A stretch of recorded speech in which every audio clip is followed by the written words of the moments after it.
Obboleeyyan Islaamaa, obboleettii Islaamaa kan sooshaal miidiyaa akkasuma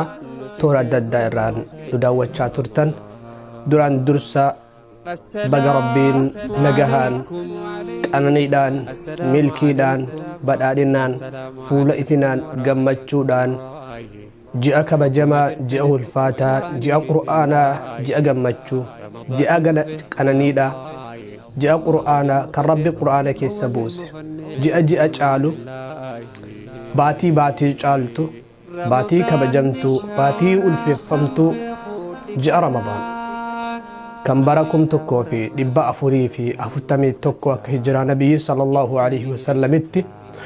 akkasuma akka lakkoofsa warra dhihaatitti 2020 kan tahe kan amma itti seenaa jirru kana baga Rabbiin nagahaa fi kabajaan jaalalaan ulfinaan baga Rabbi isinin geesse Rabbiin subhaanahu wa ta'ala ji'a kana keessa warra ibidda jahannamirraa baraaramee jannata Rabbii bitatu warra shayxaanni amma samii keessatti irraa hidhame booda itti hin deebine Rabbiin subhaanahu wa ta'ala nu haa godhu ji'oota kana keessa wal kabajaa wal jaalala nyaataa dhugaatii wal nyaachisuu wal obaasuu hiyyeessa gargaaruu miskiina bira dhaabbachuu rakkataa gargaaruu harka qalleeyyii adda addaa ijoollee abbaa hin qabne jaartii abbaan manaa irraa du'e ijoollee yatiimaa guddiftuu akkasuma namoota adda addaa kan rakkatan kan barandaa mana adda addaa jala galan kan karaa irratti kufanii namni kaasuu hin dandeenye kanniiniif rahmata goone nutis akka ramadaanni keenya nurraa qeebalamtii biratti ammoo sadarkaa guddaa akka Rabbiin irratti nuuf dabaluuf wantoota akkanaa kana raawwannee ramadaana kana haasofnu isinin jedha obboleessi keessan Umar Al-Faaruq Sheekh Aliyyi Rabbiin nurraa haa qeebalu isinirraa haa qeebalu aalama islaamaa hundarraa haa qeebalu ji'a kana keessa wanni nuti gochuu qabnu Rabbiin waliif kadhachuu iimaana waliif kadhachuu kan duraan dadhabbii iimaana qabu akka Rabbiin iimaana isaaf dabalu dabalata iimaanaa akka Rabbi irraa barbaaddan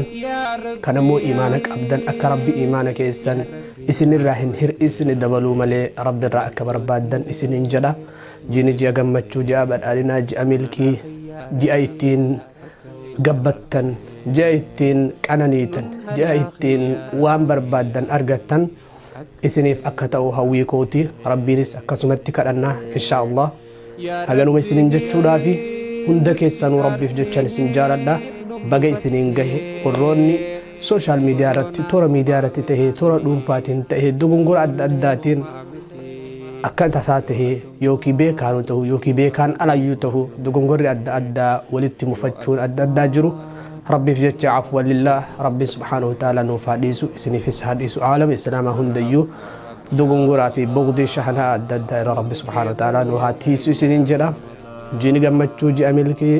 ji'a